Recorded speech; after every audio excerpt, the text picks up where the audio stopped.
Assalamualaikum dan salam Malaysia Madani bersama saya Nurni Samsila Osman langsung dari Bilik Berita untuk waktu ini. Baik, kita teruskan dengan laporan utama berita. Malaysia melihat sinergi yang besar antara ASEAN dan BRICS apabila negara mengambil alih jawatan sebagai pengerusi ASEAN tahun depan menggalakkan keterangkuman dan kemampanan. Menteri Ekonomi Rafizi Ramli berkata Malaysia berhasrat untuk memperlihat kepimpinan serantau negara dalam semikonduktor, peralihan tenaga dan kewangan Islam.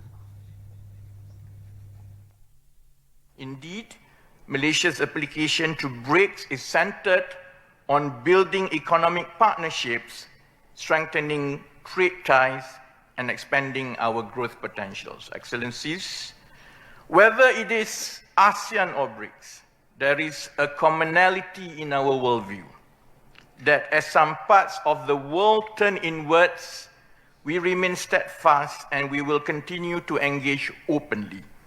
Menerusi kenyataan negara oleh Malaysia pada sidang kemuncak BRICS Outreach BRICS Plus di Kazan, Rusia, Rafizi juga menegaskan Malaysia sedang merangka kedudukan baharu untuk negara ini menjalankan peranan sebagai pengerusi ASEAN pada 2025. Malaysia turut menggesa agar gencatan senjata dilakukan segera dan dikekalkan di samping membenarkan akses kemanusiaan tanpa had ke Gaza. Selain itu, Malaysia mengutuk sekeras-kerasnya serangan terhadap pasukan interim Pertubuhan Bangsa-Bangsa Bersatu di Lubnan yang mencederakan beberapa pasukan pengaman. Beliau turut menegaskan negara Global South terus terpinggir serta masih kurang diwakili dan kebangkitan dasar perlindungan menjejaskan negara kecil untuk terus maju. Sehubungan itu, penghalang kepada pembiayaan pembangunan melewatkan pembinaan infrastruktur penting dan hutang global yang semakin meningkat telah menjadi halangan kepada pertumbuhan.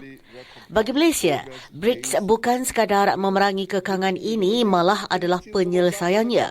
Dengan menggalakkan integrasi ekonomi yang lebih besar, negara membangun akan memiliki lebih banyak peluang dalam pelaburan infrastruktur, pemindahan teknologi dan pembinaan kapasiti. Malaysia diiktiraf sebagai satu daripada 13 negara yang disenaraikan secara rasmi dalam BRICS.